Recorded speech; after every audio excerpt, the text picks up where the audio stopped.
Hey, you already know what it is. We back with another episode of the Game Changers podcast. So, I'm your host, Boss Man Jay. I got my brothers, my partners, the Game Changers, DJ, Mayor Socrates, Nunn G. What's going on, fellas? What's going on? What you Yeah. Hey, we in here one more time. Almost the end of the year. We back. I just wanted to bring this topic up, man. I just saw some little crazy stuff. I saw some little crazy stuff going on with Cam Newton. I know we talk about Cam a lot on this podcast. I fuck with Cam. But Cam had an interview with Natalie Nunn, which I didn't understand in the first place. I didn't get that. But he had an interview with Miss Natalie Nunn from the Baddies.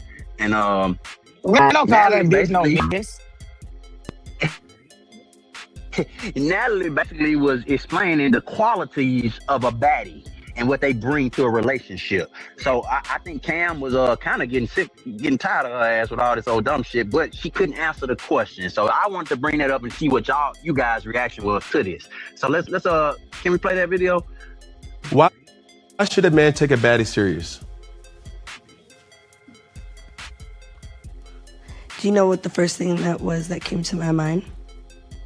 Or do you want me to say something else? Me? Do you want me to tell you the truth? But the whole truth. Because I pay the bills. Because I'm a boss. So how much more serious does it need to get? Wow. You're talking about you. I'm just saying baddies. Baddies pay the bills. All my baddies get money. Every last one of them are rich. I know what I pay these girls. They make more money than anybody in America on a 9-to-5, you got a good job. My bitches is paid. Okay. So at the end of the day, you said, why should anyone take a baddie serious? Because we pay the fucking bills. Why should a man? Because we pay the bills. That's cool. Yeah. What if you're dealing with a man? It doesn't matter. First of all, I deal with Jacob. And but my baddies, I got a couple of baddies that I'm not speaking in No, wait, your so my dynamic. I'm talking about baddie just in general. Anna is dating an MLB player. Okay. I don't really know much about baseball. But I grew up in the Bay, the A's, the Giants. I used to go to some of those games for they give kids tickets at the schools or whatever.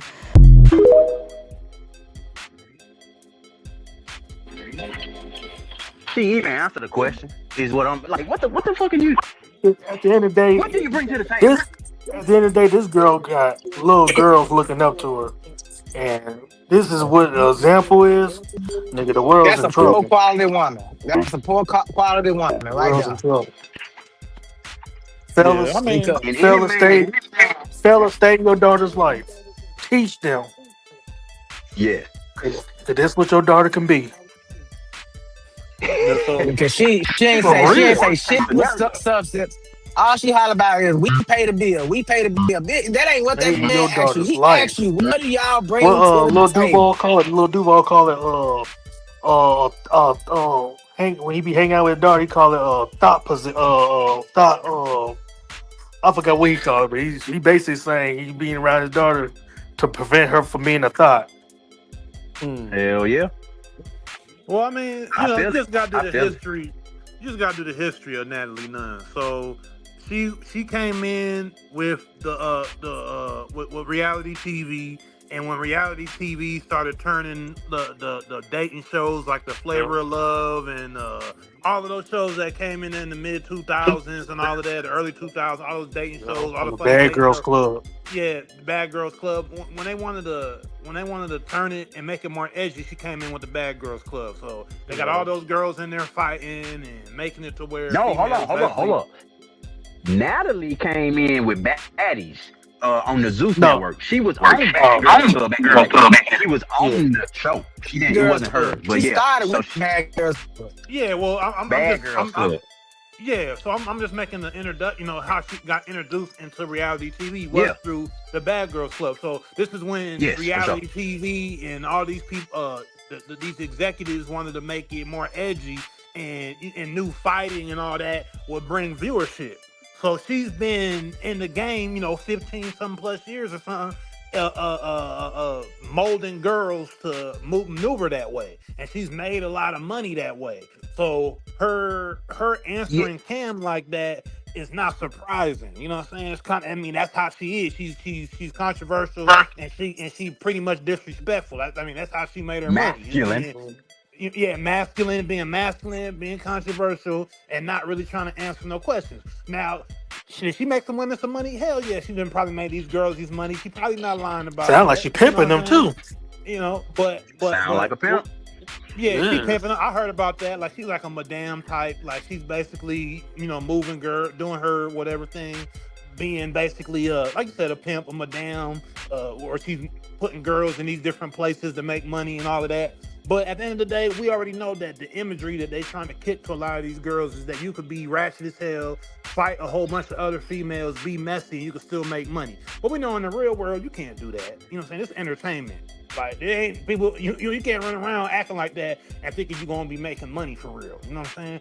Females got to be professional. You got to be smooth in the way you act and maneuver. You can't be running around fighting. They fight every day on these damn shows. Y'all think y'all can do that in real life and be successful? That ain't real. That's just TV. You know what I'm saying? And yet, I wanted to bring up one other thing. Okay, now, a little more context to the situation. Yes, Natalie came in on the Bad Girls Club back in the day, right? But this guy, Lemmy, from Zeus Network, you know, the young black dude, he was starting Zeus Network up, and he was starting with all those creators. You remember King Bop and a lot of those comedians who was making a lot of those skits? They had made whole shows on the Zeus Network. Yes, from Vine, exactly. Okay, so he had partnered with those guys. Supposedly, he, you know, got a foothold at Zeus and dumped them niggas. He backdoored them niggas and went to get the most salacious, the most, you know, controversial started the network content that he could. And they stole the idea, Baddies, from the Bad Girls Club, and he just brought it over and made it more, I guess it was looked at as more urban. More raunchy. To be real. Yeah. So that kind of what she's being used for herself. So she, in a sense, she's being pimped by him. He's using her to get to these girls, which she is kind of, the language, it does sound like she kind of pimping them, you know what I mean? So I just don't like when a woman leaves with money. Bitch, we know you. We don't care if you got money, especially a man who want to be with you. A man who want to be with you does not care that you paying the bills, which a man who want to be with you probably wouldn't let you pay the bills because you're going to be talking like you the fucking man. So, nah. That's why, fellas, when she's paying the bills, she gets to talk like that. You know what I mean? So that's why, again, we talked about this on this podcast before. As a man, you gotta have some money, bro. You can't talk if you ain't got nothing. You ain't, you know, you come up come into a relationship with a woman like this, she gonna little boy you. She gonna little boy you because you don't pay no bills. And that's the first thing gonna come out her mouth is, well, I pay the bills. This is my house. This my this and that. So as a man dealing with a woman like this, you better be getting just as much money as she is or more, because she ain't gonna respect you. She ain't gonna respect you. The first thing she gonna say is, well, I pay the bills, I get money, I got this, I do this. And that's what I hate about Natalie Nunn. That's one thing I really detest about this lady. But she act like she pretty. Bitch, you not pretty at all. Not at all. I ain't gonna lie, that chin, bro, it ain't right. Like maybe she look better in person, but from what I seen on TV, man, and the pictures, you are not pretty. So like you lucky that man married you. I mean, the picture looks better than in person. I mean, the video, but the picture looks better than the video. Man, I wish I could just shut my mouth, huh? Have you tried? Yeah.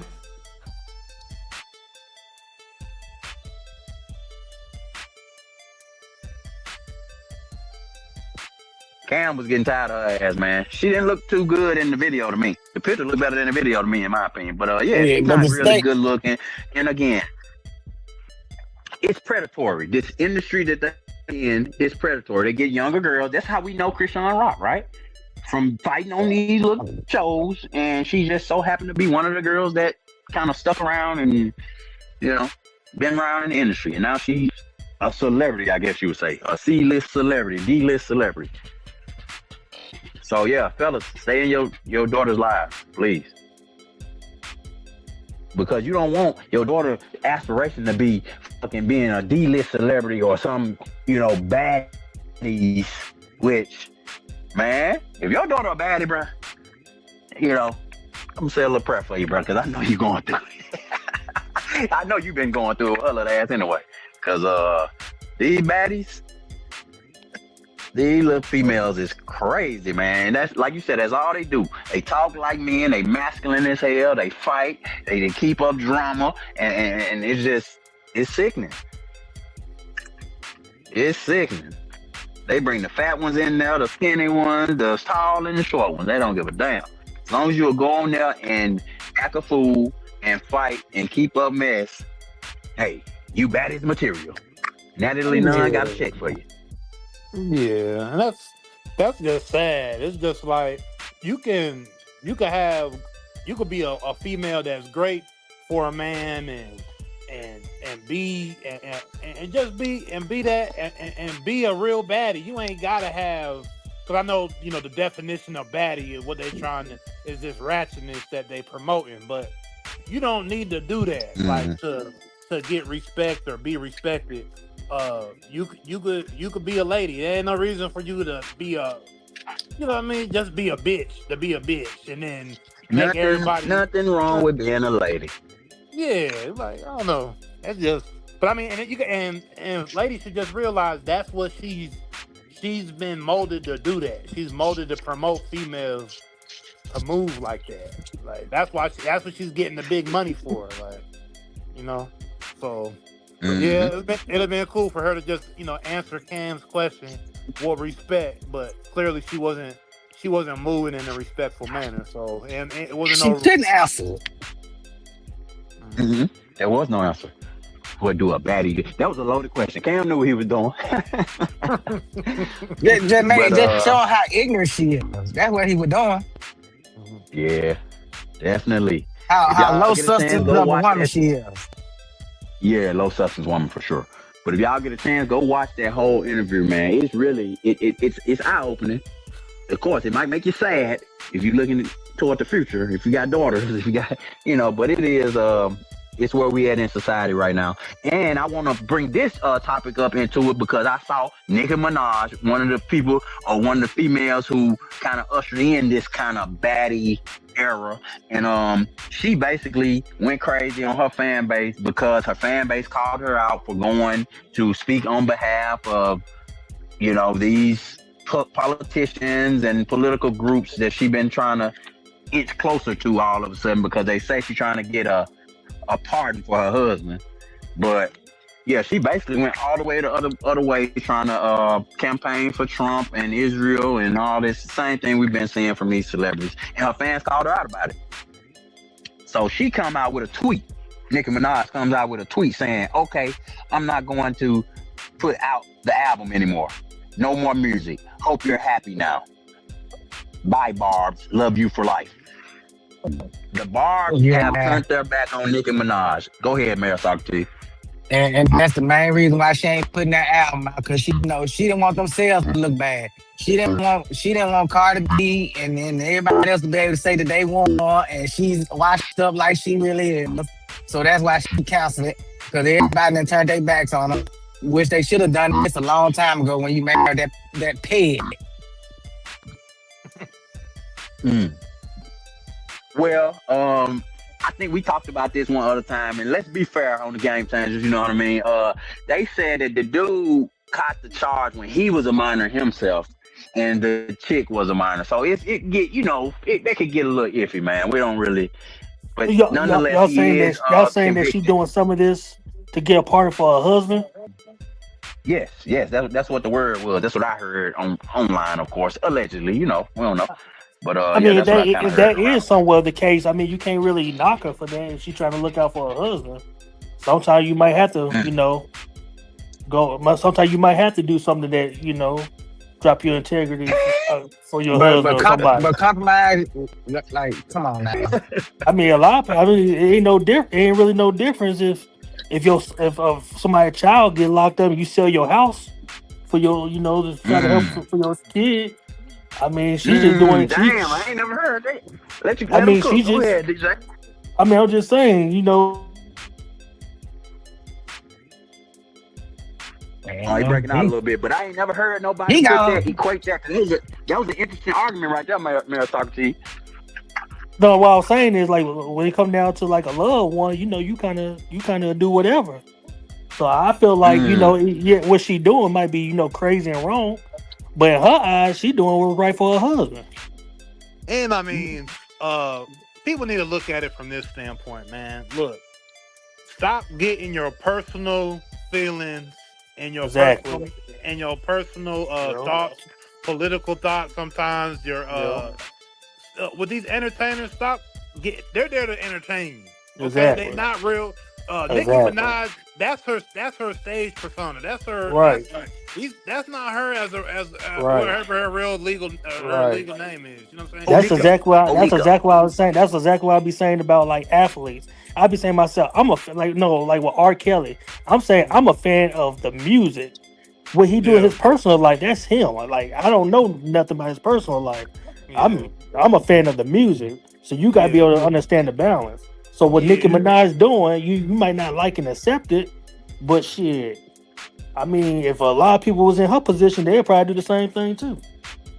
Yeah, Her fan base have dumped her because of it. Go ahead, no. But if they was in that position, they would be doing that too. They dumping it because it's just Donald Trump and everybody, it's just a bandwagon. Yeah, like Cause they doing probably way worse for they man than what Nicki Minaj doing. You know what I'm saying? Whoever the females talking shit about, they niggas probably got them fucking hauling drugs for them and shit. Can fucking lose their life and shit, be out their kids' life. She just trying to do something to get her man out. You people just gotta realize to separate the art from the individual. So you can enjoy the art of somebody and not necessarily be cool with the individual or agree with what they do. But you can like a song, you can like this. Oh yeah, I enjoyed that. That remind me of this time. People get too personally involved and attached with artists, celebrities, and all this other stuff. Like they there to entertain us, man. Don't get all involved in they political. Cause I'm gonna be honest with you, if you around them all day, every day, and you see what they did, you probably want to, you want to probably be rocking with them. You like them for what you like them for. You like her for the music, and you like her for her fashion sense and all of that. Once you start going past all of that, trying to get like her, and you gonna be cooked. Your identity is tied to what she do and this and that. Like these people's identity is tied to being a barber. They have a whole community. You know what I mean? Like, Beyonce, the Beehive. Once you identify as that, you already got mental illness problems, in my opinion, because you can't even identify yourself as an individual person that just likes a song or music. No, I'm a barb. No, I'm a part of the Beehive. No, I'm whatever. Even, you know what I mean? And then we talking about the ladies right now, but even guys that are fanned out. That's why Eminem made Stand back in the day. Because even dudes get fanned out over male celebrities and dudes and, mad when they do. Like, bruh, that's another grown man. Leave that nigga be what he gonna do. If you like a song, cool. But don't worry about what this motherfucker got going on. Like, nigga, you supposed to worry about what you got going on in your own life. I would not personally get mad at an artist that I like and they one did. Like, okay, that's your motherfucking life. I just like the song over here. That song cool. That's a good song. I enjoy your song, bro. Salute to you. But hey, the Drake and Kendrick beef had niggas really mad at each other. Real life in the streets. It was it was a real ideological war. You can't be a Drake and Kendrick fan. You had to pick a side. It was like, it's crazy. Yeah, like a lot of other times people say, it's entertainment till it goes a little too far, like the Biggie and Tupac shit. It's like y'all just, I don't know, man. But just, back. But see, to bring that point up, not to get too far off this Nicki thing and everything, but just to bring up that point though. Back in those days, it was easier to manipulate the public against one another because it was just magazines. It wasn't people going on the internet with vlogs and all these different posts with social media. You had to just go through a magazine and or look at MTV or BET or whatever, and they would tell you what was going on. So they could manipulate what was going on for real. But now Facts. we can go and in real time see what's going on. Mm-hmm. Facts. Somebody gonna be in the crowd with a camera, with an opinion, on the scene. Yeah, Back then, we had to wait 2 weeks to get the news. What happened in New York with Jay-Z and somebody, Right. So what celebrities now is like, if you getting so involved to where you think, you gotta crash out because of something. I'm like, bruh, you can see this shit is all WWE right now. Y'all can see that this ain't, you know what I'm saying? Like, it was easier to believe back in the day. Like, now it's like, come on, man, get a grip. Especially if you a grown-ass person in your 30s, 40s, and you over here talking about you a barb or you a beehive. Man, you don't go take care of some real responsibilities. Shut your ass up with that. And like I said, just not just the ladies, but the guys too that are Kendrick fans and I won't listen to Drake. Let me tell you I won't listen to Kendrick because of. Right. I'm gonna tell you a personal story. We had that argument in this group. Matter of fact, Mayor Socrates was here, T. Horton, all the guys from down south. But when Memphis was going through that thing with Dolph and Yo Gotti, bro, it really literally split people, down, split you straight down the line because it was a real thing. You can't be on both sides. You had to pick a side. And like, just for instance, throughout history, we've seen that you said the Biggie and Tupac. At that time back then, bro, me being from Mississippi, I was on Biggie's side until later in life, Tupac music started making more sense to me. And I was like, oh, damn, he was a dope artist. But I didn't know that as a kid. And like you said, this is when we were kids. If you're a grown ass person and you can't differentiate this shit by now, bro, I'm gonna pray for you. Because man, that real. That East Coast, West Coast shit had us even splitting up our own little ass town. And that town ain't that big. We split it up. We had the west side, we had the east side, we had the park side. Man. For real, hey, he is not lying. I remember that shit, bro. That's crazy. Well, you couldn't get caught over there in that oil mill. But you couldn't go. We couldn't go out there in that project. What we saw. Damn right, and I wouldn't dare go out there in that project. But I had family out there that wouldn't go. East side, west side, beach. Yeah, and see, but I'm glad y'all bringing this up because just to turn it back into what we're talking about with Nikki and everybody. This is and just to go into some of our shows we've talked about in the past. This is how powerful the music can be if we don't have mediation or we don't have these type of platforms that can break it down in the instant, so people can really realize that you got to be able to disconnect the entertainment from real life. And when you can't can't disconnect art from reality or reality from art, that's where the mix up becomes dangerous because. Once again, they're sitting here so worried about her going to Turning Point USA and doing all of this. Are y'all that surprised? She is there for the money. She there to figure out how she can stay relevant, how she can help her family or people out. Don't get too mixed up to think that just you like her art or the reality of who she may be for real and the reality of her actual situation. And any one of these celebrities out here, you know what I'm saying? Enjoy the art for what it is. And don't get too caught up in the realities of what they got going on, because you might not agree with it and you might not like it. You know what I'm saying? So, yeah. Hey, I agree, 100%. We can leave it right there for now. You know what I'm saying? We talk about all kind of issues here on the Game Change. I know this was an entertainment topic, but we talk about sports, we talk about current events, we talk about politics, everything that comes up in the news cycle. We talk about it right here on the Game Changers podcast. Y'all stay tuned, like, share, and subscribe. Hey, and don't forget to hit that damn notification bell, man. So when we go live, you can get your own slice of this pie. Peace out.